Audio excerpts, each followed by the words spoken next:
তোর সাহস কি করে হয় তুই আমার অনুমতি ছাড়া আমার কেবিনের ভেতরে প্রবেশ করিস? আজকে তোকে আমি মেরে ফেলবো কুত্তার বাচ্চা। আর কোনোদিন যদি এভাবে প্রবেশ করিস তাহলে সোজা তোকে গুলি করে মেরে দেব। নেক্সট টাইম যেন এরকম ভুল না হয়। যা, চোখের সামনে থেকে যা।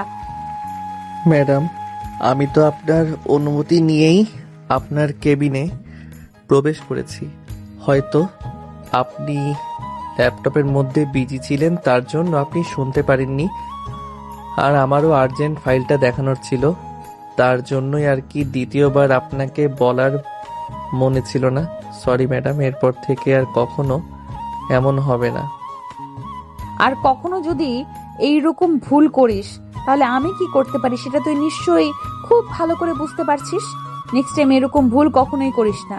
আর আমি যতক্ষণ পর্যন্ত না বলবো ততক্ষণ পর্যন্ত এখানে দাঁড়িয়ে থাকবি, বুঝতে পারলি? এই কথা শোনার পরে রাফি তখন ফাইল নিয়ে বের হয়ে চলে আসলো। আপনারা হয়তো কোনো কিছুই বুঝতে পারছেন না, আমি সবটা বুঝিয়ে বলছি। আসলে এতক্ষণ যার কথা শুনলেন সে হচ্ছে আমাদের গল্পের নায়িকা, বাবা মার একমাত্র মেয়ে, প্রচন্ড রাগী এবং জেদি একটা মেয়ে। সে যখন যেটা বলে সেটাই করে। আর ছেলেটা হলো রাফি, সে একজন সামান্য কর্মচারী মাত্র মারিয়াদের অফিসের। আপাতত এটাই তার পরিচয়। এবার গল্পে ফেরা যাক। রাফি তার কেবিনে এসে কাজ করতে শুরু করলো। আর কাজ করতে করতে বেশ অনেকটা সময় পার হয়ে গেল। আর কিছুক্ষণ পরেই হঠাৎ করে তার কেবিনের মধ্যে রফিক সাহেব প্রবেশ করলেন। আর রফিক সাহেব প্রবেশ করার পরে তখন রাফিকে বলতে শুরু করলো, রাফি সাহেব, আপনাকে কেন ম্যাডাম এত অপমান করে আমি সেটাই বুঝতে পারি না। আমার মনে হয় আগের জন্মে আপনি তার শত্রু ছিলেন, তার জন্য হয়তো আপনার সঙ্গে প্রতিনিয়ত এরকম খারাপ ব্যবহার করে। হ্যাঁ, আমাদের সঙ্গেও খারাপ ব্যবহার করে, তবে আপনার মতো তেমন করে না। আপনাকে যা ইচ্ছা তাই বলে, আপনি কোনো কিছু বলতে পারেন না। আসলে কোনো কিছুর প্রতিবাদ করার সামর্থ্য আমার আছে, কিন্তু প্রতিবাদ করলে যে আমার চাকরিটাই চলে যাবে, আর চাকরিটা চলে গেলে তো আমার অবস্থা কি হবে সেটা তো আপনি খুব ভালো করে বুঝতে পারছেন। মা বাবা সম্পূর্ণ দায়িত্ব হলো আমার, আর আমার যদি চাকরিটাই চলে যায় তাহলে ওরা কি খাবে সেটাই তো আমি কোনো কিছুই ভাবতে পারি না। এই চাকরিটাই তো আমার কাছে সম্ভব, এছাড়া আমার কাছে কিছু করার নেই ভাই। তবে রাফি সাহেব, আপনার জন্য আসলে আমার অনেক বেশি খারাপ লাগে। আসলে মাঝে মাঝে ম্যাডামকে বলতে ইচ্ছা করে, ম্যাডাম আপনি রাফি সাহেবের সাথে এরকম খারাপ ব্যবহার করতে পারেন না। পরক্ষণে আবার ভাবি আমরাও তো চাকরি করি, চাকরি যাওয়ার ভয় আছে। তাছাড়া ম্যাডাম যেটা বলে সেটাই করে, কারো কথা শোনে না। বড় স্যারের কথা তো শোনে না তেমন একটা। বড় স্যার যদি কয়েকবার অফিসে আসতেন তাহলে খুব ভালো হতো, তাহলে আর ম্যাডাম এতটা সবার সঙ্গে এরকম ব্যবহার করতে পারতো না। আর কেন জানি আমার সঙ্গে সবচেয়ে বেশি এরকম ব্যবহার করে থাকেন। থাক বাদ দিন, হাতের কাজ শেষ নাকি? চলেন লাঞ্চে যাই। হ্যাঁ, আপাতত কাজ শেষ। লাঞ্চ শেষ হলে ম্যাডাম নতুন একটা প্রজেক্ট আমার হাতে দেবে, সেটা নিয়ে আর কি ব্যস্ত থাকতে হবে। চলেন আপাতত খাওয়া দাওয়া করে আসি, প্রচন্ড খিদে পেয়েছে। আপনি তো বাসা থেকে খাবার নিয়ে আসেন। তারপরে রাফি এবং রফিক সাহেব মিলে ওরা দুজন মিলে ক্যান্টিনে চলে গেল। আর ক্যান্টিনে গিয়ে ওরা খাওয়া দাওয়া শেষ করলো।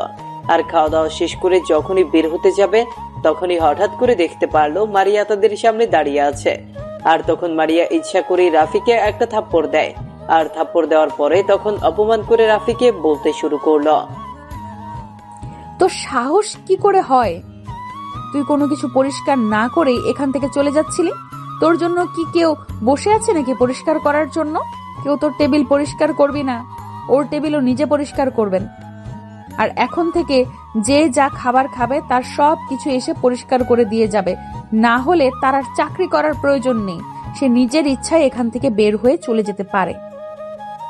সবার সামনে কথা বলায় বেশ কিছুটা লজ্জা পেয়েছে রাফি, তবুও কোনো কিছু বলল না। রাফি কোনো কিছু না বলে সে সবকিছু পরিষ্কার করে তারপর আসলো তার কেবিনে। আর তার কেবিনে আসার পরে কাজ করতে শুরু করলো। আর কাজ করতে করতে হঠাৎ করে পিয়ন এসে বলল তাকে ম্যাডাম ডাকছেন। আর সঙ্গে সঙ্গে রাফি তার হাতের ফাইলটা নিয়ে চলে আসলো ম্যাডামের কেবিনের সামনে। আর ম্যাডামের কেবিনের সামনে আসার পরে তখন রাফি দাঁড়িয়ে আছে আর ম্যাডামের অনুমতির অপেক্ষায় আছে। প্রায় 10 মিনিট দাঁড়িয়ে থাকার পরে মারিয়া রাফিকে ভেতরে যেতে বলল। আর ভেতরে যাওয়ার পরে রাফি মারিয়ার নিকট একটা ফাইল দিল। আর মারিয়ার নিকট একটা ফাইল দেওয়ার পরে ফাইলটা দেখে নিতে শুরু করলো। তারপর আরো 2টা ফাইল দিয়ে রাফিকে বলতে লাগলো, এই 2টা ফাইল কালকের মধ্যে আমার কমপ্লিট করে দেওয়া লাগবে। আমি কোনো কিছু শুনতে চাই না। 2টা ফাইল আমি কালকে দুপুরের আগে হওয়া চাই। খুবই দামি একটা প্রজেক্টের কাজ দিয়েছি, কোনো ভুল হলে কিন্তু চাকরি থাকবে না বলে দিলাম। কাজগুলো কিভাবে শেষ করবেন না করবেন সেটা আমার দেখার বিষয় না। কালকে দুপুরের আগে আপনি আমাকে ফাইল জমা দিবেন। আমি এগুলো চেক করে আবার এগুলো পাঠিয়ে দিতে হবে। ম্যাডাম, কোনো কিছু মনে না করলে একটা কথা বলতাম। সেটা হলো, ম্যাম, এই ফাইলের দায়িত্ব তো ছিল রফিক সাহেবের। আমি তো নতুন জয়েন করেছি, এত বড় দায়িত্ব আমাকে দেওয়াটা কি আপনার ঠিক হচ্ছে? আমি যদি কোনো ভুল করি তাহলে তো পুরো এক্সপোর্টের বাতিল হয়ে যাবে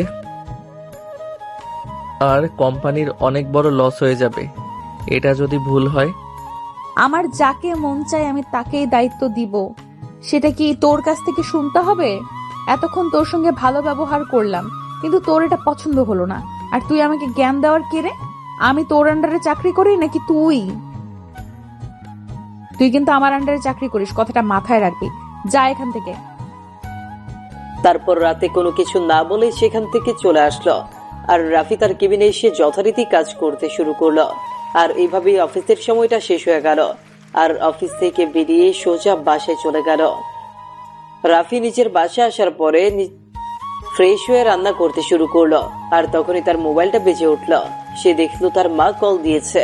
তার মা কল দেওয়ার পরে তাকে বলতে শুরু করলো, কি রে রাফি, তুই কোথায়? কি করছিস না করছিস সেটা তো আমরা কিছুই জানি না। তুই আমাদেরকে কোনো কিছু জানানোর প্রয়োজন মনে করছিস না। আমরা কি তোর কেউ না? তুই কি আমাদের এভাবে না বলে যেতে পারলি? তুই কি সব করছিস? আম্মু, আমিও খুবই ভালো আছি। তুমি আমাকে নিয়ে একদম চিন্তা করো না। আর তোমাকে তো বলেছি, আমি থাকা না নিয়ে আমি বাসায় ফিরবো না।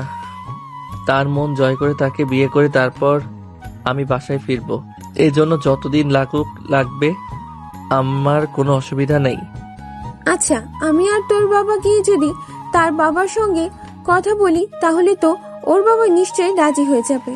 তোমার পরিচয় জানার পরে তাহলে এত কেন তুই টেনশন করছিস? আর এত কষ্ট করার কি প্রয়োজনটা আছে অন্যের অফিসে চাকরি করার?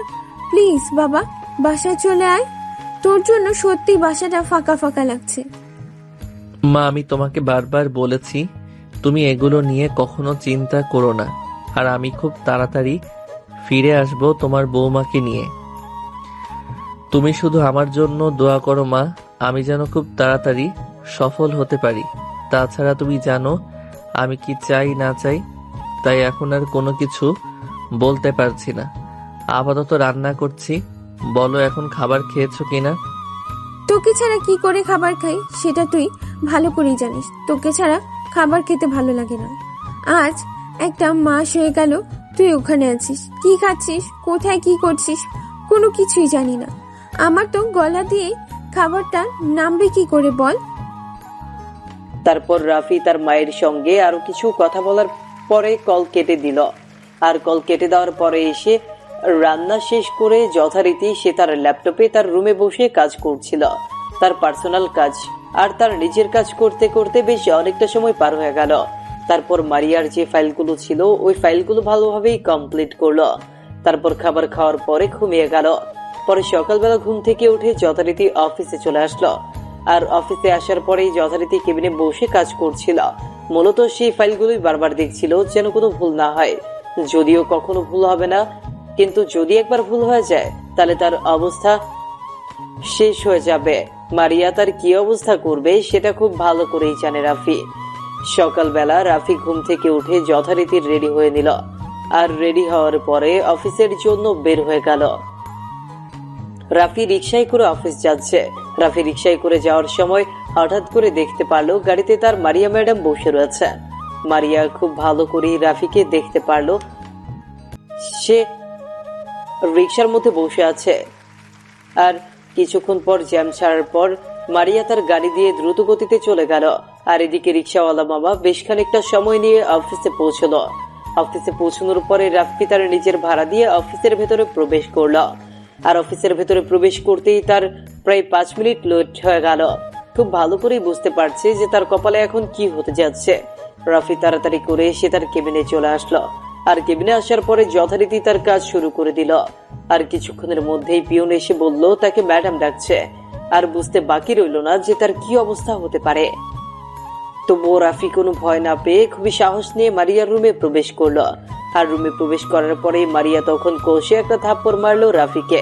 আর রাফি তখন গালে হাত দিয়ে ওনার দিকে তাকিয়ে আছে। তখন মারিয়া বলতে লাগলো, আমি সবাইকে বলে দিয়েছি যে অফিস শুরু হওয়ার 5 মিনিট আগে অফিসে থাকার জন্য, আর সেই তুই কিনা 5 মিনিট দেরি করে অফিসে এসেছিস। এই 5 মিনিটের দাম তোকে দিতে হবে।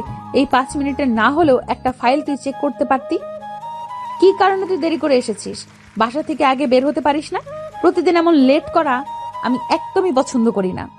ম্যাডাম, আমার তো শুধুমাত্র আজকেই লেট হয়েছে, আর কখনো তো এরকম হয়নি ম্যাম। আজকের মতো আমাকে ক্ষমা করে দিন। এরপর থেকে আমার কখনোই এরকম হবে না। Sorry madam. আমি যে কালকে তোকে একটা কাজ দিয়েছিলাম সেই কাজ কমপ্লিট করেছিলি তুই? আর তোর মতো ছোট লোকের সঙ্গে কথা বলতে আমার সবচেয়ে বেশি ঘৃণা লাগে। তবুও কথা বলতে হচ্ছে, কিচ্ছু করার নেই। তাড়াতাড়ি করে ফাইলটা নিয়ে আয়। ম্যাডাম, আমি তো সবই কমপ্লিট করেছি, কিন্তু একটু চেক দেওয়ার বাকি আছে। আমি চেক করে তারপরে নিয়ে আসছি। আমি না তোকে বলেছি সবকিছু কমপ্লিট করে আমার কাছে নিয়ে আসতে? এখন আবার তোর চেক করা লাগবে কেন? আমি কি তোর জন্য বসে থাকবো? মনে রাখবি তুই আমার কর্মচারী, আমি তোর কর্মচারী নই, বুঝতে পারলি? তাড়াতাড়ি করে নিয়ে আয়। রাফি তখন তাড়াতাড়ি করে তার কেবিনে এসে ফাইলপত্র নিয়ে তাড়াতাড়ি চেক করে নিয়ে আসলো মারিয়ার কাছে। আর মারিয়ার কাছে আনার পর মারিয়া ফাইলটা রেখে তাকে সেখান থেকে চলে যেতে বলল। আর রাফি গিয়ে তার কাজ করতে শুরু করলো। রাফি কাজ করতে করতে কখন যে সময়টা পার করে দিল বুঝতেই পারলো না। রাফি অফিস শেষ হওয়ার পর বাসায় যাচ্ছিল। আর হঠাৎ করেই দেখতে পারলো পেছন থেকে মারিয়া ডাকছে। মারিয়ার কাছাকাছি গেল। আর মারিয়ার কাছাকাছি যাওয়ার পরে মারিয়া তখন একটা থাপ্পড় মারলো রাফিকে। সে বুঝতে পারলো না অফিসের বাইরেও সে কেন থাপ্পড় খেলো। আর তখন মারিয়া নিজে বলতে শুরু করলো, তুই কি আমার কথা শুনতে পারছিস না? আমি যে সেই কখন থেকে তোকে পেছন থেকে ডাকছি, তোর কোনো পাত্তাই নেই। তুই আমার সম্পর্কে ভালো করেই জানিস আমি কি করতে পারি।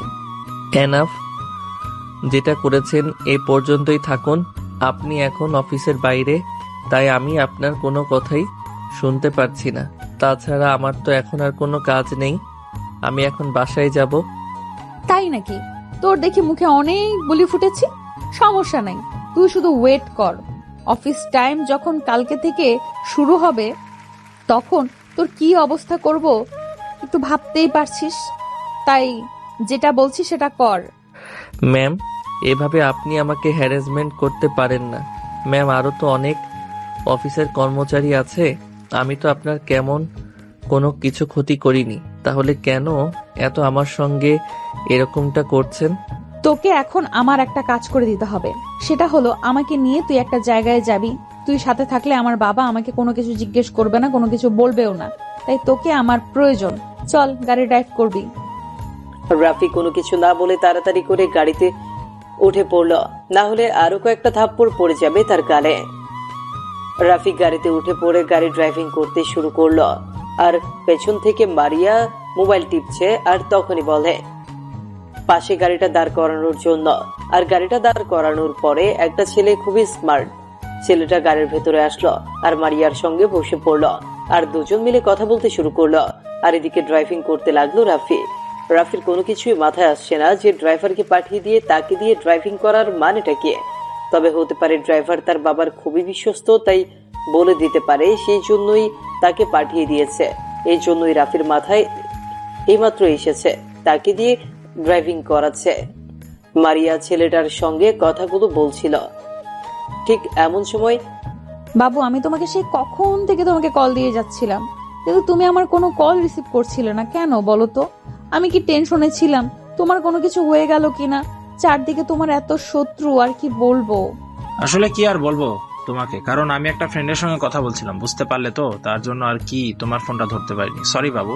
আর আমার কি হবে এই শহরে, আমার উপর কথা বলার কি আছে বলো? তুমি আমাকে বলেছিলে না তোমাকে 5 লাখ টাকা দিতে হবে? তুমি কি যেন ব্যবসার মধ্যে ইনভেস্ট করবে। কোনো সমস্যা নেই, আমি তোমার ব্যাংকে চেক লিখে দিচ্ছি, তুমি কাউকে দিয়ে তুলিয়ে নিও। তুমি আবার কি মনে করবে? তাই আর আবার নিতেও অনেকটা সমস্যা মনে হচ্ছে, কারণ তোমার অত লাগতে পারে। তাছাড়া তোমার বাবা সকল হিসাবপত্র চাইবে, তখন তুমি কিভাবে কি ম্যানেজ করবে? হ্যাঁ, সেটা তো বুঝতে পারলাম, তবে সেটা নিয়ে তোমার কোনো কিছু চিন্তা করতে হবে না, সেটা আমি ম্যানেজ করতে পারবো। তোমার লাগবে আর তুমি শুধু নিয়ে যাবে। আমি কি তোমাকে কখনো জিজ্ঞেস করেছি? তুমি কত ভালো দেখেছো, এই জন্যই তোমাকে আমার এত বেশি ভালো লাগে। তুমি আমাকে কোনো কিছু জিজ্ঞাসা করো না কখনো, এটাই তোমার সবচেয়ে একটা ভালো দিক। তবে তুমি আমার প্রতি বিশ্বাস রাখো। আমি এই যে একটা ব্যবসা দাঁড় করাচ্ছি, আর ওটার মধ্যে আশা করি ভালোই লাভ হবে।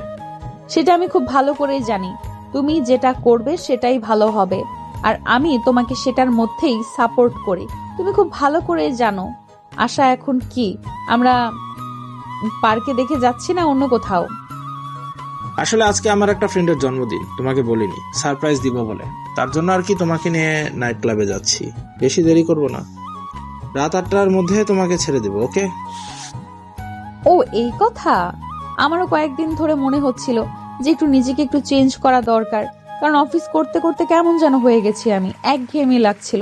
ভালোই লাগছে আজকে।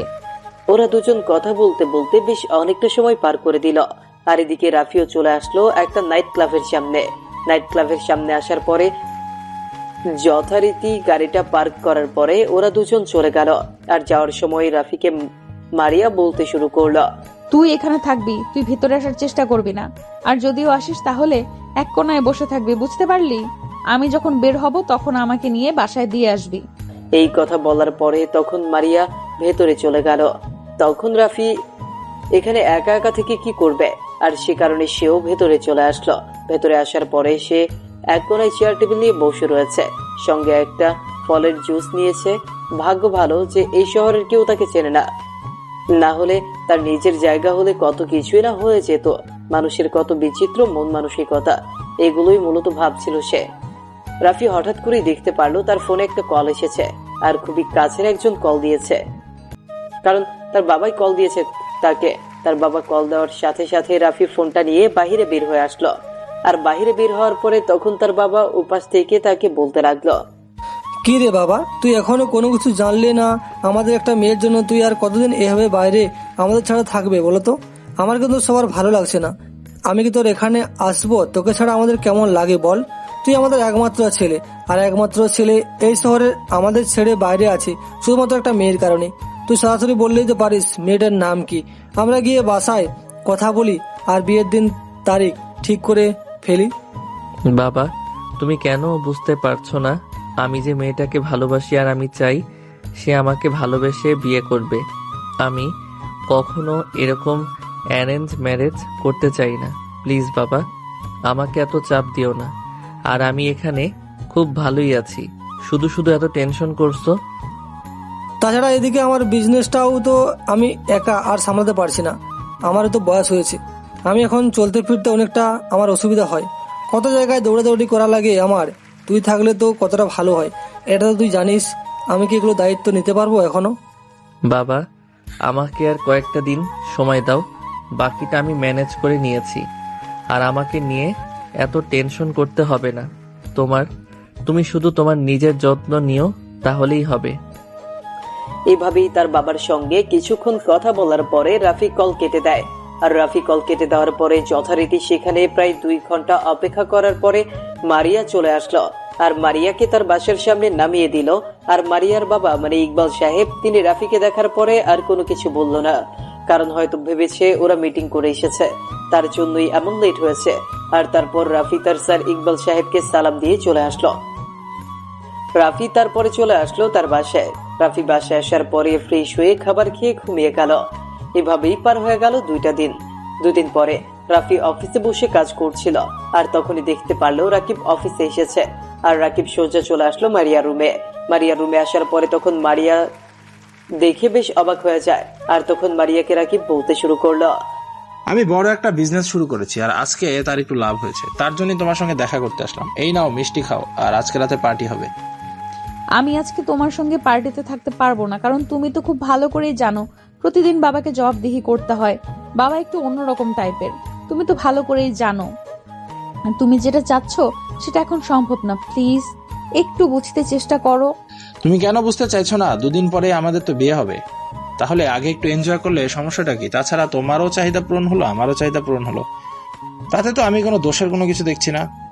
হ্যাঁ, সেটা ঠিক আছে যে দুদিন পরে আমাদের বিয়ে হবে, সেটা না হয় আমি মেনে নিলাম, কিন্তু আমাদের তো এখন পর্যন্ত বিয়ে হয়নি। তাহলে আমরা কি করে এসব করতে পারি? এগুলো করা আসলে ভালো হবে না বিয়ের আগে। তুমি কেন বুঝতে চাইছো না? দেখো মারিয়া, আমি এটা নিয়ে আর বেশি কথা বলতেছি না, প্লিজ। তুমি কেন বুঝতে পারছো না আমি যে তোমাকে ছাড়া আর থাকতে পারছি না? তুমি খুব ভালো করে জানো আমি তোমাকে ঠিক কতটা ভালোবাসি। সেটা ঠিক আছে, তুমি আমাকে ভালোবাসো ঠিক, তেমনি আমিও তোমাকে ভালোবাসি। তাছাড়া ভালোবাসার প্রমাণ আমাকে এইভাবে দিতে হবে সেটা তো আমি কখনো ভাবতে পারিনি। তুমি আমাকে ভালোবাসার প্রমাণ অন্য কিছুতে নিতে পারো, কিন্তু এইটাতে ভালোবাসার প্রমাণ নিতে হবে এমন তো কোনো কথা নেই তোমার। রাকিব তখন কোনো কিছু না বলে সেখান থেকে রাগ করে চলে যায়। রাকিব এদিকে তখনই মারিয়ার রুমে আসলো ফাইল নিয়ে। তখন মারিয়া কিছুটা মন খারাপ করে তার চেয়ারে বসে আছে। রাফি মারিয়ার দিকে ফাইলটা এগিয়ে দিল। তারপর মারিয়া বলতে লাগলো, রাফি সাহেব, আপনাকে না আমি বলেছি আমার অনুমতি ছাড়া আমার কেবিনে প্রবেশ করবেন না।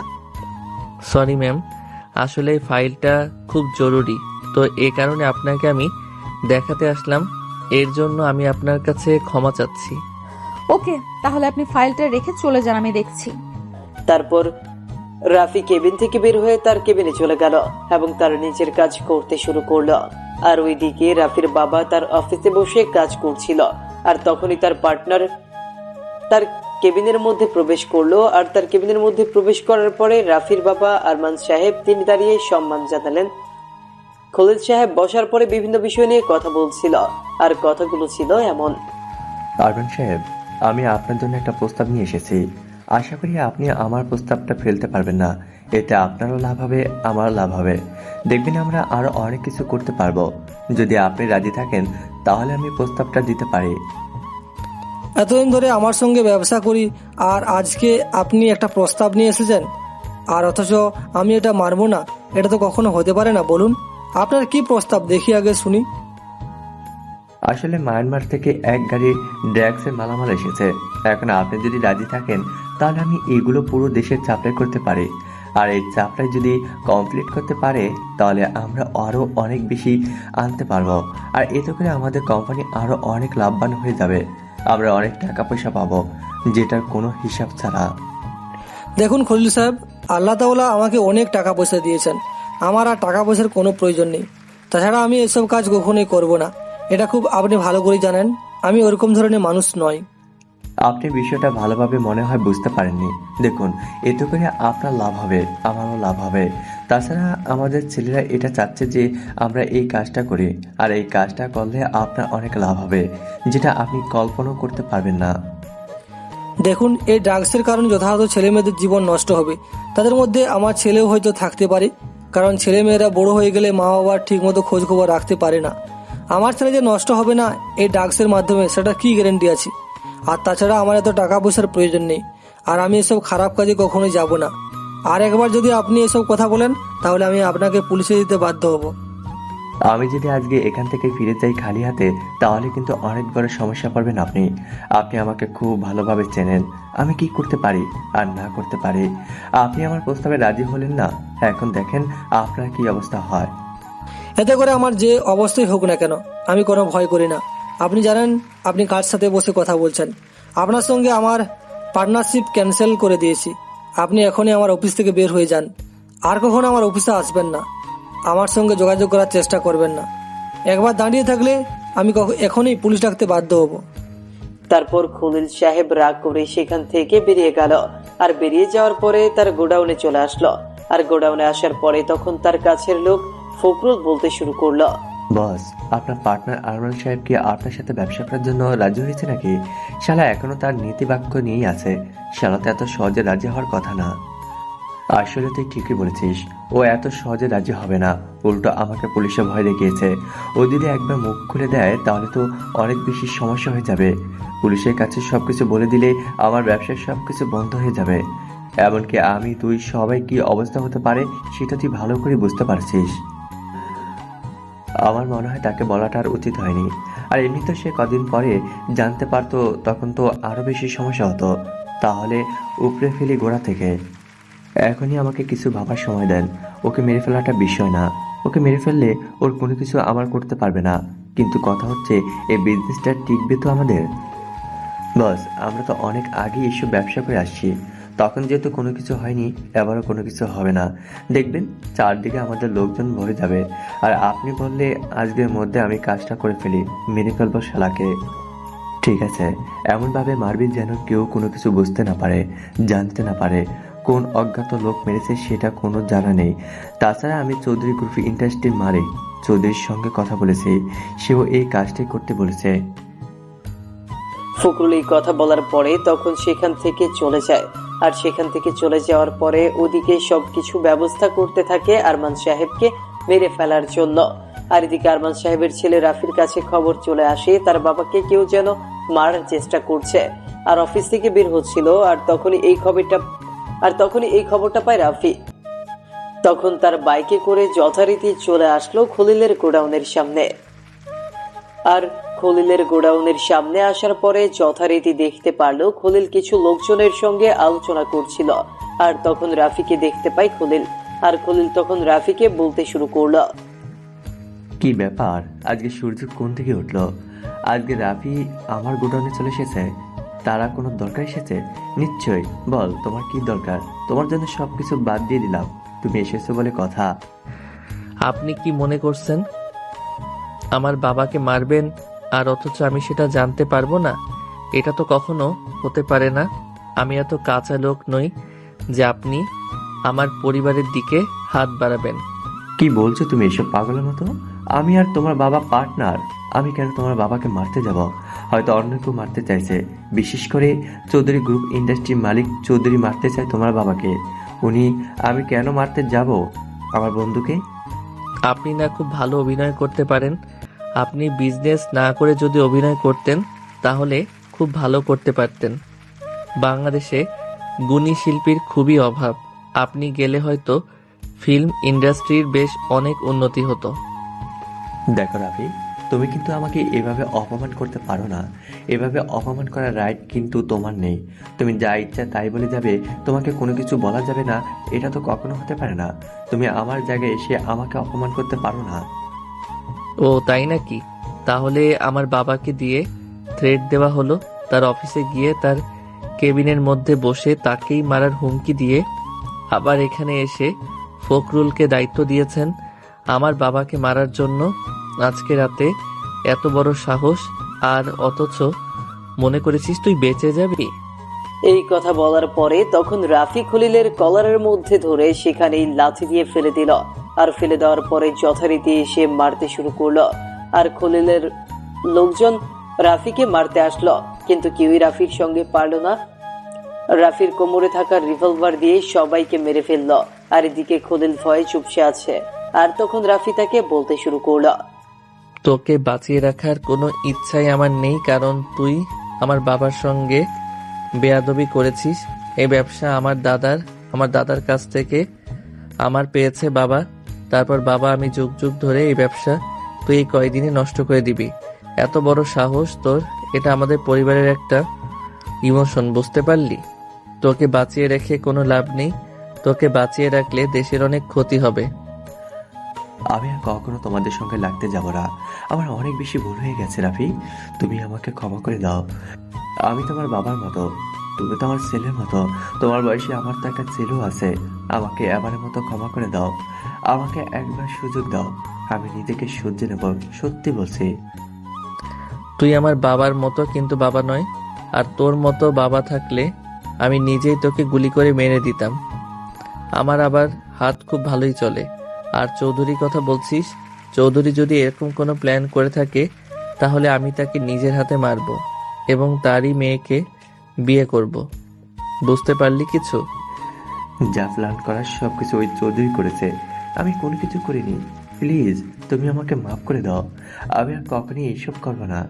আমি এখন থেকে ভালো হয়ে যাব। আমি এই দেশ ছেড়ে চলে যাব। রাফি কোনো কথা ছাড়াই খলিলকে মেরে ফেলল।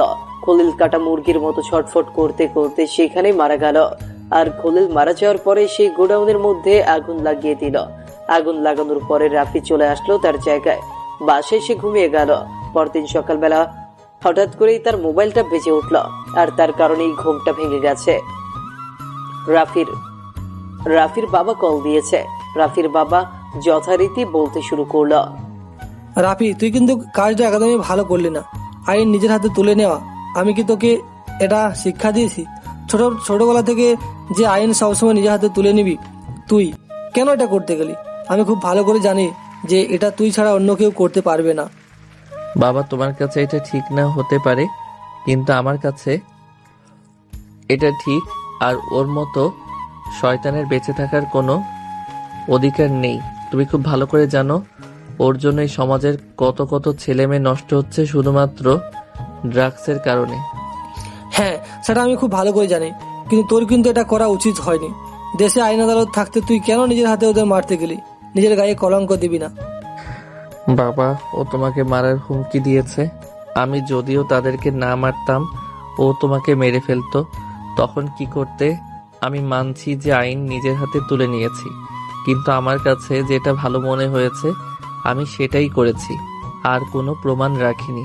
মানুষের সঙ্গে সবকিছু ঝামেলা আমার, তোর কিছু না। তুই তোর মতো থাক, আমাকে আমারটা ভালো বুঝতে দে। একটা কথা মাথায় রাখবি, আমি যখন না বলবো কোনো জিনিস, তাহলে সেটা কখনোই করবি না। আমার কাছে অন্ততপক্ষে জিজ্ঞাসা করতে পারতি তুই।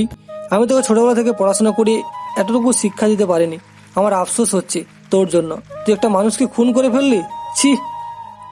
এই কথা বলার পরে তখন রাফির বাবা আরমান সাহেব কল কেটে দিল।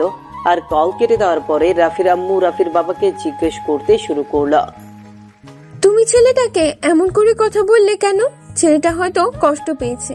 আর রাফি যদি এই কাজটা না করতো, তাহলে অন্য কেউ একজন তোমাকে এসে মেরে ফেলতো, তখন কি করতে? হ্যাঁ, এটা ঠিক যে রাফি আইন নিজের হাতে তুলে নিয়েছে। দেখো রাফির আম্মু, তুমি সব কিছু বুঝেও যদি আমাকে এসব কথা বলো, তাহলে কি আর বলবো? আমাদের ছেলে একটা খুন করেছে। তুমি বুঝতে পারছো এটা কত বড় একটা কথা? তোমার ছেলে মানুষ মারতে পারে, আমি তো তাকে এই শিক্ষাটা দিইনি। ছোটবেলা থেকে বিদেশে পড়াশোনা করেছি। সে একটু স্বাধীনতা চেয়েছে, আমি তাকে স্বাধীনতা দিয়েছি। তাই বলে এমন স্বাধীনতা সে পেয়েছে যে কিনা একটা খুন করতে পেরেছে? প্লিজ, তুমি আর ওর উপর অভিমান করে থেকো না। ও ছোট মানুষ না হয় একটা ভুল করে ফেলেছে। আর ও খুব ভালো করেই জানতো যে ওই খলিল সাহেব একটা খারাপ লোক। আর এরকম সমাজের আগাছা যদি কেউ না মারে, তাহলে ওরা দেশের মধ্যে বিশৃঙ্খলা সৃষ্টি করবেন। আর তাছাড়া পুলিশ আদালত ওদের কোনো কিছুই করতে পারতো না। তুমি খুব ভালো করেই জানো। আমি এখনো কিছু ভাবতে পারছি না। হ্যাঁ, ও সব কিছু টাকা দিয়ে কিনে নিয়েছে সবাইকে, তার জন্য এখন পর্যন্ত আইন আদালত তাকে কোনো কিছু করতে পারেনি। তাই বলে তোমার ছেলে আমি নিজের হাতে তুলে নেব, এটা তো ঠিক না। এই কথা বলার পরে তখন আরমান সাহেব খাবার না খেয়ে অফিসে চলে আসলো। তার মানে আসলে এটা মেনে নিতে পারছেন না। আর এটা ভাবতে ভাবতে বেশ অনেকটা সময় পার হয়ে গেল। আর এদিকে চলে আসলো রাফি অফিসে। অফিসে আসার পরে দেখতে পারলো অফিসটা খুব সুন্দর করে সাজানো হচ্ছে। রাফির মাথায় কোনো কিছুই আসছে না। হঠাৎ করে অফিস এরকম সুন্দর করে সাজানোর মানেটা কি? আজকে তো বছরের প্রথম দিন না, তাহলে কেন এত সুন্দর করে সাজানো হচ্ছে?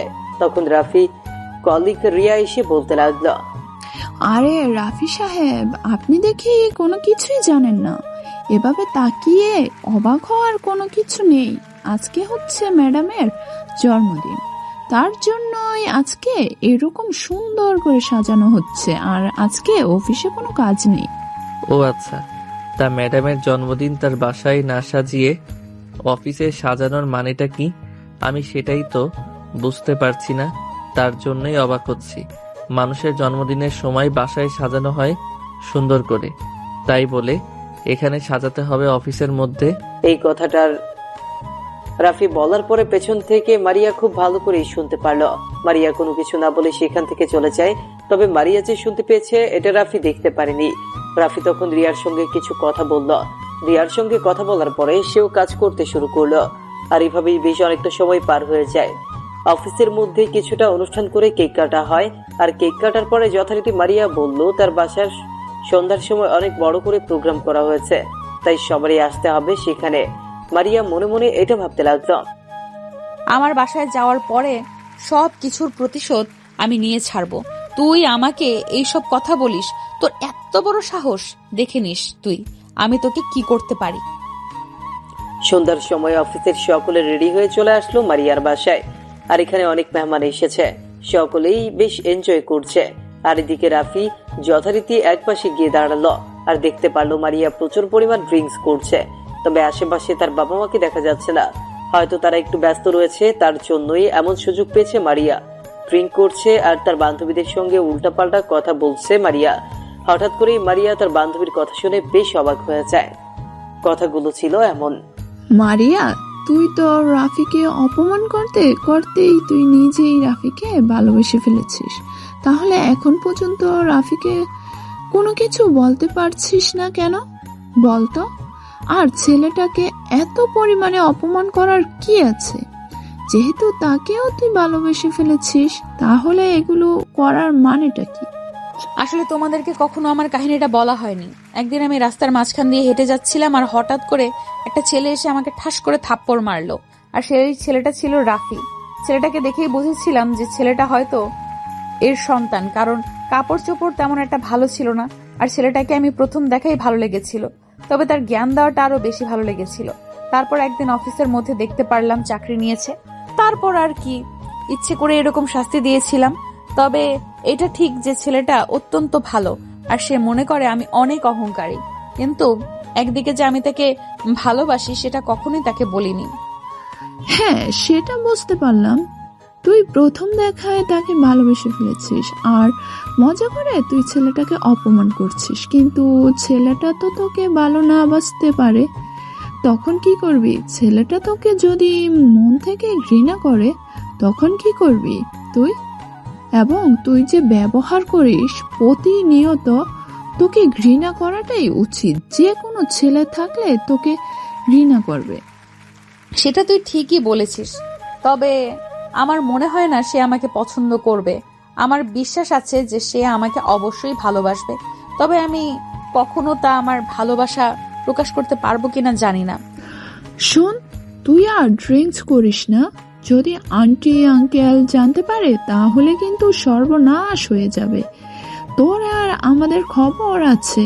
আর তুই ড্রিঙ্কস করলে কিন্তু নিজেকে সামলাতে পারিস না, কখন কি করবি নিজেও জানিস না। এই কথা বলার পরে তখন মারিয়া আরো বেশি করে ইউজ করতে শুরু করলো। আর এদিকে রাফি এক পাশে দাঁড়িয়েছিল। আর হঠাৎ করে অনুষ্ঠান শুরু হলো। অনুষ্ঠান শুরু হওয়ার সময় মারিয়া খুব ঠিক ছিল। আর হঠাৎ করে মারিয়া অনুষ্ঠান শেষ করে সকালে খাওয়া দাওয়া করার পালা। আর তখনই মারিয়া রাফির কাছে আসলো। রাফির কাছে আসার পরে টানতে টানতে সোজা ছাদে নিয়ে চলে আসলো। এই মুহূর্তে ছাদে তেমন কেউ নেই, কারণ সকলে নিচে বেশ অনেক মজা করছে। আর এদিকে মারিয়া তখন রাফির দিকে এগিয়ে যেতে শুরু করলো আর রাফি পেছনে যেতে শুরু করলো। যেতে যেতে হঠাৎ করে দেয়ালের সঙ্গে আটকে যায় রাফি।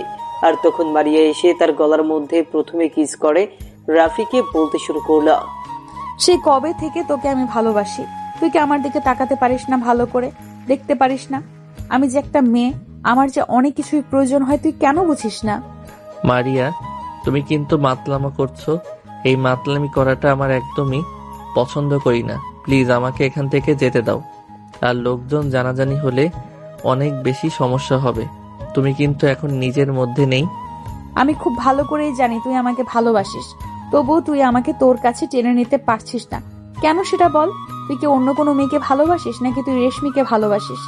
তুই যদি রেশমিকে ভালোবেসে থাকিস তাহলে তোকে আমি মেরে ফেলবো। কি নেই আমার মধ্যে যে তুই রেশমির দিকে বারে বারে তাকাচ্ছিলি? মনে করেছিস আমি কোনো কিছু বুঝি না? সবকিছুই বুঝতে পারি আমি।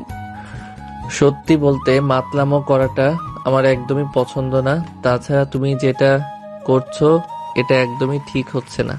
দেখো, তুমি আমাকে ভালোবাসো ঠিক আছে, আমিও তোমাকে ভালোবাসি, কিন্তু কখনো ভুলতে পারিনি।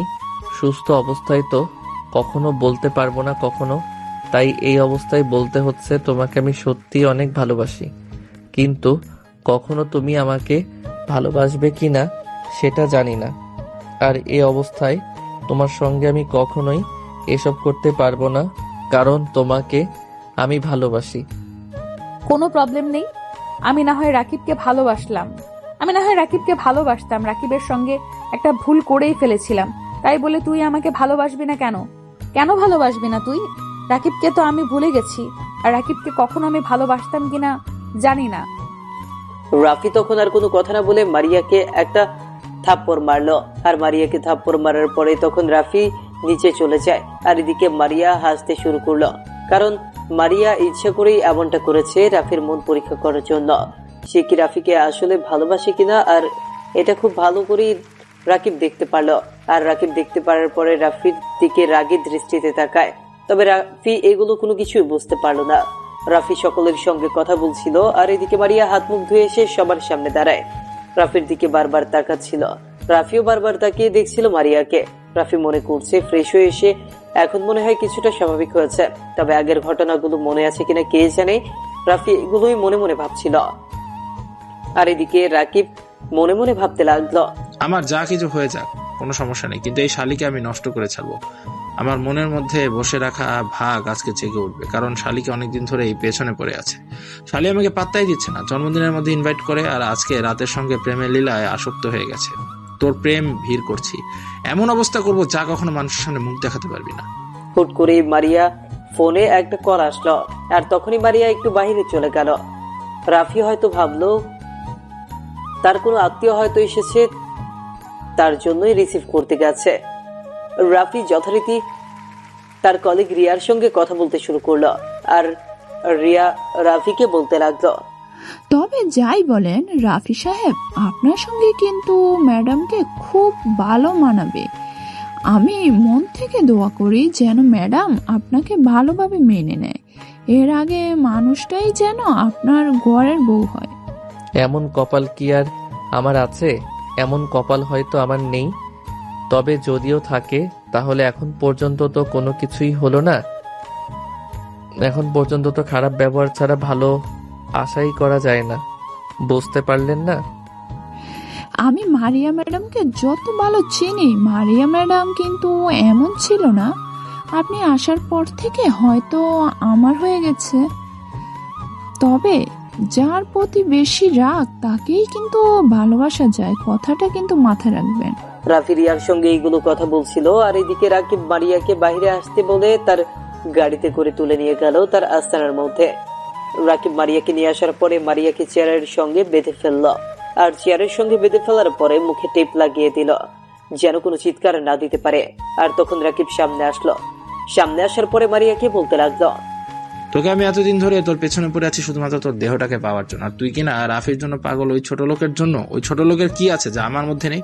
তুই আমাকে কেন ভালোবাসতে পারছিস না?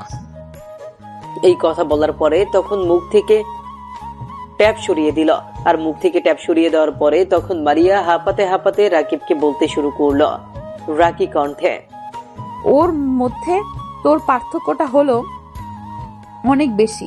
ও শুধুমাত্র আমাকে ভালোবাসে, আর ভালোবাসার জন্য সে আমার জন্য সবকিছু করতে পারে। তুই শুধু আমার টাকা আর আমার দেহটাকে ভালোবাসিস। তুই শুধু এই দুইটাকেই ভালোবাসিস, এছাড়া তুই কোনো কিছুই আমার কাছে ভালোবাসা কি সেটা আমি রাফির কাছ থেকে বুঝেছি। কাউকে ভালোবাসলে মুখ বুঝে সবকিছুই সহ্য করা যায় তার জন্য। তার জন্যই তো আজকে তোকে নষ্ট করে দিব, যার ফলে তোকে কেউ বিয়ে করবে না, আর তুই সমাজে মুখ দেখাতে পারবি না। তখন দেখবো তোর এত দিমাগ কোথায় যায়, তোর এত বড় নীতি কথাগুলো তোর কাজে লাগে কিনা। রাফি তোর থেকে অনেক বেশি আলাদা। রাফি গরিব হলেও রাফির মন মানসিকতা তোর থেকে অনেক অনেক বেশি উপরে। রাফিকে আমি অনেকভাবে পরীক্ষা করে দেখেছি। রাফি অন্যরকম একটা ছেলে। হয়তো আমি আর রাফি এই সম্পর্কে একটা কথা শুনতে চাই না। তোকে আমি নষ্ট করব, আর আজকে তোকে এখানে কেউ বাঁচাতে আসবে না। তোর রাফি এখানে কেউ বাঁচাতে আসবে না। এই কথা বলার পরে তখন জানোয়ারের মতো রাকিব মারিয়ার উপর ঝাঁপিয়ে পড়লো, আর মারিয়া কান্না করতে লাগলো, আর জোরে জোরে চিৎকার করতে লাগলো, আর জোরে জোরে চিৎকার করতে লাগলো, কারণ এই নির্জন এলাকায় তাকে বাঁচানোর মতো লোকজন কেউই নেই। আর এদিকে রাফির কিছুটা সন্দেহ হয়ে গেল। প্রায় অনেকক্ষণ হয়ে গেল মারিয়া বাহিরে গিয়েছে, কিন্তু তার কোনো খোঁজ নেই। আর এদিকে তার ডাক দেখে রাফি অনেকটা ভয় হতে শুরু করলো। তার মানে রাকিব হয়তো কোনো কিছু তার সঙ্গে করে ফেলেছে। তাড়াতাড়ি করে মারিয়ার নাম্বার ট্র্যাক করার পরে রাফি তার বাইকে করে সেখানে এসে পৌঁছলো, আর সেখানে পৌঁছানোর পরে দেখতে পারলো মারিয়াকে নিচে ফেলে রাখা হয়েছে। মারিয়ার শরীরে বেশ অনেক দাগ দেখা যাচ্ছে, শরীরে তেমন কোনো কাপড় চোপড় নেই। এগুলো দেখার পরে রাফির চোখ বন্ধ করে ফেলল। রাফির আর বুঝতে বাকি রইল না তার সঙ্গে কি হয়েছে। রাফি পাশে থাকা ছেঁড়া জামা কাপড়গুলো দিয়ে মারিয়াকে পেঁচিয়ে নিল আর তার শার্ট দিয়ে ঢেকে চোখে পানি ছিটিয়ে তার জ্ঞান ফেরালো। আর জ্ঞান ফেরার পর মারিয়া রাফিকে দেখে শক্ত করে জড়িয়ে ধরে কান্না করে দিল। আর তখন মারিয়া কান্না করতে করতে রাফিকে বলতে শুরু করলো, প্লিজ তুমি আমার কাছে কেন এসেছো? আমার কাছে এসো না, তুমি আমার কাছ থেকে চলে যাও। আমি অপবিত্র হয়ে গেছি, তোমার ভালোবাসা শেষ হয়ে গেছে।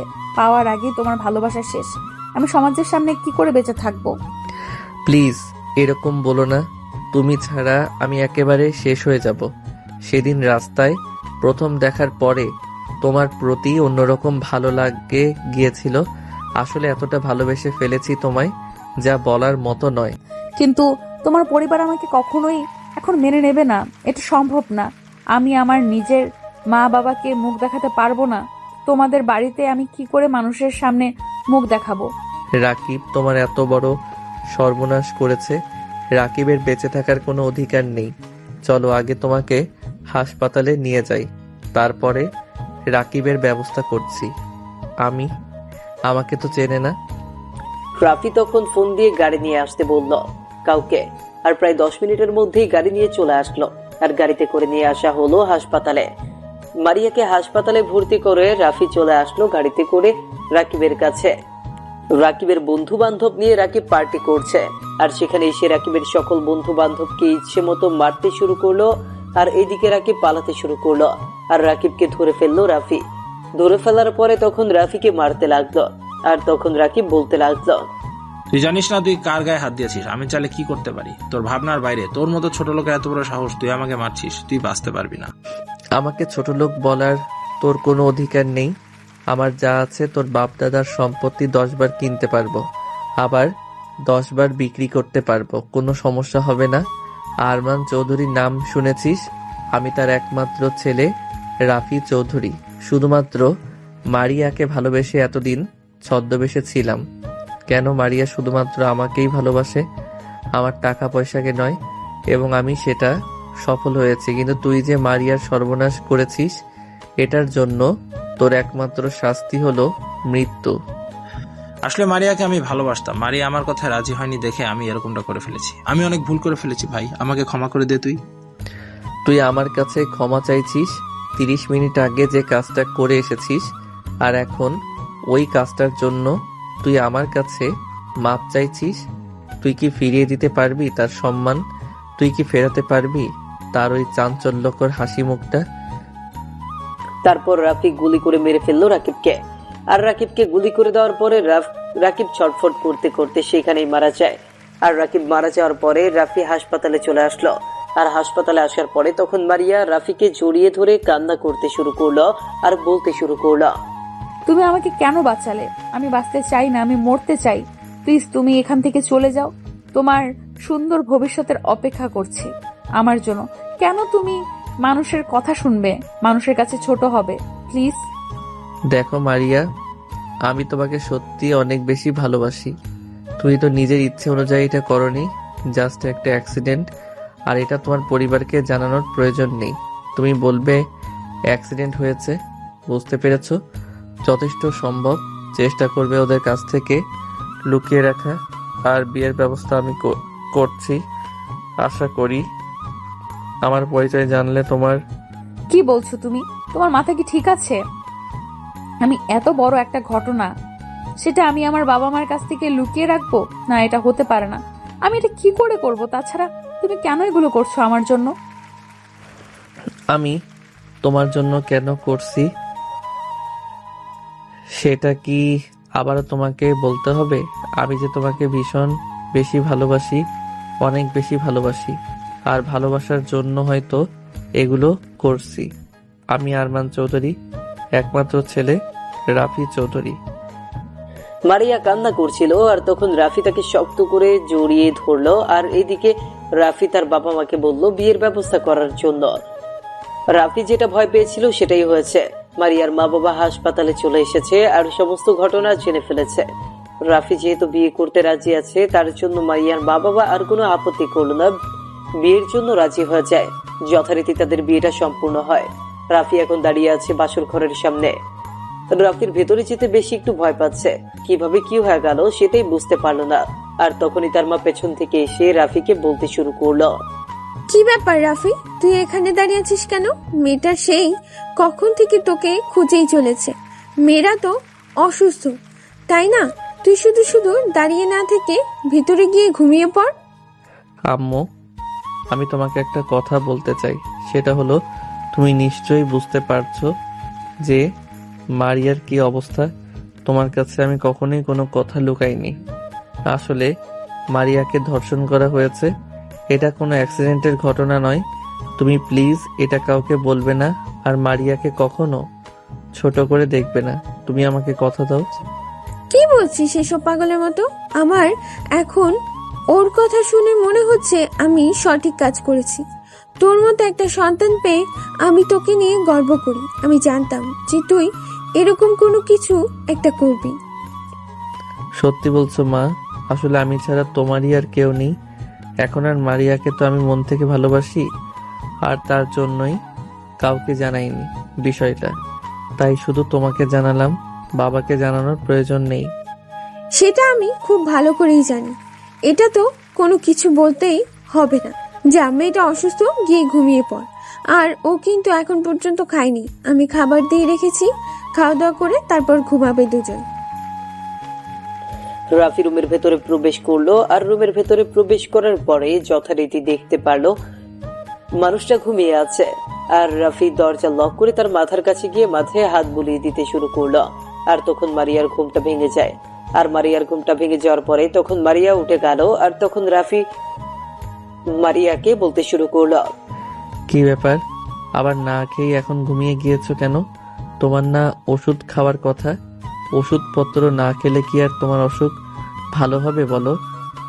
আমি এসব কোনো কিছু খেতে পারবো না। আমার এসব খেতে ভালো লাগে না। আমাকে নিয়ে একটু ছাদে যাবে? দুজনে মিলে একান্ত সময় কাটাবো। প্লিজ চলো না, যাই। এখানে থাকতে একদম ভালো লাগছে না আমার। এখন তোমাকে নিয়ে সাথে যাওয়া যাবে না, কারণ ছাদের সব বন্ধু বান্ধব আছে আমার। ওরা গেলে তারপরে যাওয়া লাগবে, কিন্তু ওরা কখন যায় সেটার তো ঠিক নেই। চলো, তোমাকে নিয়ে আজকে বাইকে করে ঘুরে আসি, ভালো লাগবে রাতের বেলা। সত্যি বলতে আমারও খুব ইচ্ছে করছিল বাইরে যাওয়ার জন্য, কিন্তু বাইরে তো আর যেতে পারবো না তার জন্য। আর ছাদের কথা বলেছিলাম, চলো তাহলে বাইকে করে ঘুরে আসি। কিন্তু আজকে যে আমাদের বাসর রাত, আর আজকে কি ঘুরতে যেতে হবে যদি মানুষ কিছু বলে? এত কষ্ট করে তোমাকে বিয়ে করলাম, আর এখন তো এই মানুষের কথা নিয়ে পড়ে আছো। মানুষ তো অনেক কিছুই বলে, সব কথা কি শুনতে হবে? আমাদের যেটা ভালো মনে হয় আমরা সেটাই করব, বুঝতে পারলে? সবাই ঘুমিয়ে যাওয়ার পরে রাফি তখন মারিয়াকে নিয়ে বের হলো তার বাইকে করে প্রায় 1-1.5 ঘন্টা ঘোরাফেরা করার পরে বাসায় ফিরল। বাসায় ফেরার পরে মারিয়ার বেশ মনটা হালকা হয়ে গেল। আর তখন দুজনেই ফ্রেশ হয়ে শুয়ে পড়লো খাওয়া দাওয়া করে। তখন রাত প্রায় 1টা বেজে গেছে। আর তখনই রাফি মারিয়াকে বলতে লাগলো, আমার মনে হচ্ছে আমি এই মুহূর্তে বিয়ে করে অনেক বেশি ভুল করেছি। বাবা আসার সময় বলল কালকে থেকে অফিসে যাওয়ার জন্য। বিশ্বাস করো, অফিসে যেতে আমার একদমই ভালো লাগে নাই। ইচ্ছা হয় যে বাসায় বসে বসে যদি সারাটা জীবন পার করে দিতে পারতাম। এই, তুমি তাদের মধ্যে এত ফাঁকি দাও কেন? তুমি এত অলস কেন সেটা বলো। আগে তো অলস ছিলে না, বিয়ে করার সাথে সাথে কি অলস হয়ে গেলে নাকি? বুঝতে পারলাম না। সবকিছু যদি তোমাকে বলে বোঝাতে হয় তাহলে তো আর হলো না। বিয়ের 1 মাস যদি তোমাকে সময় না দিতে পারি তাহলে তো হবেই না। কিন্তু আমার বাপ কখনোই শুনবে না। ওনাকে দোষ দিচ্ছ কেন তুমি? ওনার একমাত্র ছেলে তুমি। দায়িত্ব নিবে না তো কে নিবে? তুমি দায়িত্ব নিতে চাও না কেন? এখন থেকে রেগুলার অফিসে যাবে, আর আমাকে অনেক বেশি ভালোবাসবে, সব সময় বুকের মাঝে আগলে রাখবে। রাফি মারিয়াকে জড়িয়ে ধরে শুয়ে আছে, কিন্তু মারিয়া একটু দুষ্টুমি করছিল। আর তখন রাফি মারিয়াকে ঝাপটি ধরে শুয়ে রইল, কিন্তু মারিয়া তো নাছরবান্দা, মারিয়া তো দুষ্টুমি করেই যাচ্ছে। আর তখন রাফি কিছুটা বিরক্ত হয়ে বলতে লাগলো, তুমি না অসুস্থ শরীর নিয়ে এরকম ফাইজলামো কিন্তু একদমই উচিত না। পরে কিন্তু নিজেকে কন্ট্রোল করে রাখতে পারবো না। তার জন্যই বললাম চুপচাপ শুয়ে থাকো, কোনো নাড়াচাড়া করো না। সত্যি বলতে তুমি না থাকলে আমি যে কি করে ফেলতাম সেটা আমি নিজেও জানি না। যখন মনে হয় তখন নিজেকে অনেক অপরাধী মনে হয়। মনে হয় আমি তোমাকে ঠকাচ্ছি, তো পরক্ষণে আবার মনে হয় তুমি যখন পাশে আছো তাহলে কিসের এত আমার চিন্তা। আমি তোমার পাশে সবসময় আছি, এসব নিয়ে চিন্তা করো না। আর যত পারো এই বিষয়টা ভুলে যাও, তাতেই তোমার জন্য ভালো হবে। আর এসব বিষয়ে একদম মাথায় আনবে না, বুঝতে পারলে?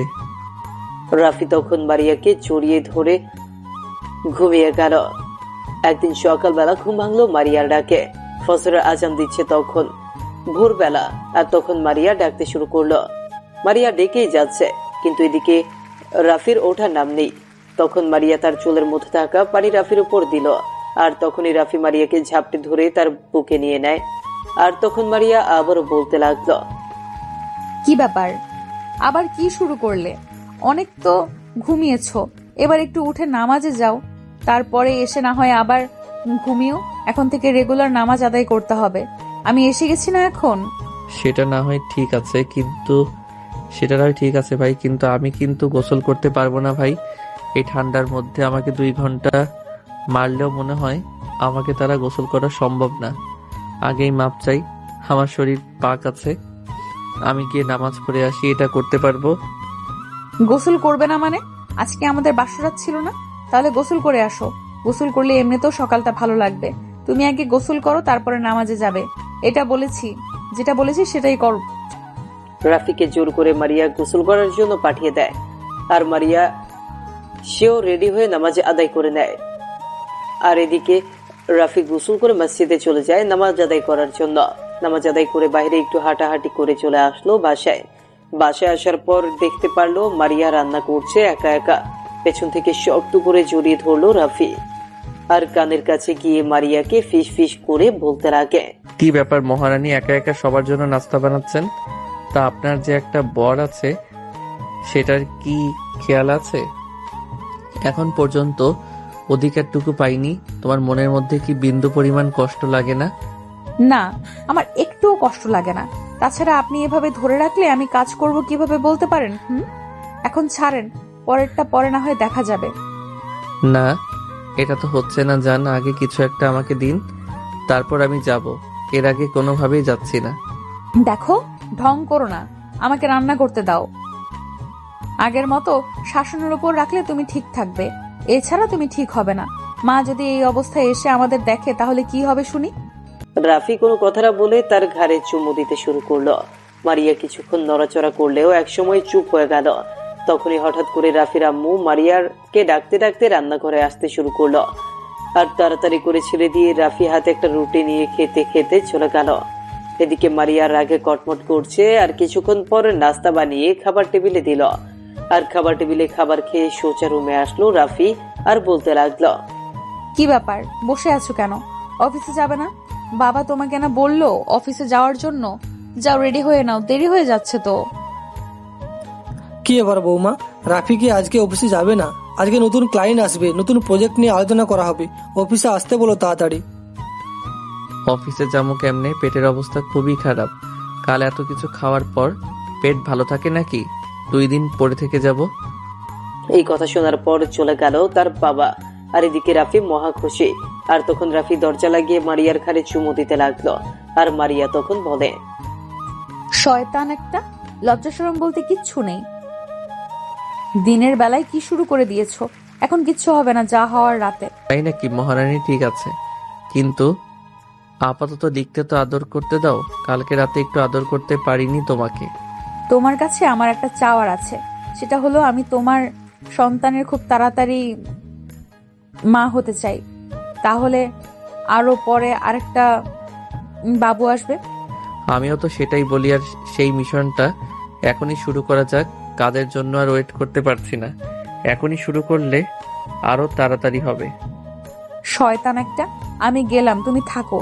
তুমি খুব খারাপ হয়ে গেছো, বিয়ে করার পরে মনে হয় মাথাটা পুরোটাই গেছে। এই বলে শক্ত করে জড়িয়ে ধরলো রাফিকে মারিয়া। খুব লজ্জা পেয়েছে। আর এভাবেই না হয় চলতে থাকুক তাদের মিষ্টি ভালোবাসা। নতুন নতুন গল্প পেতে আমাদের চ্যানেলটি এখনই সাবস্ক্রাইব করে পাশে থাকবেন।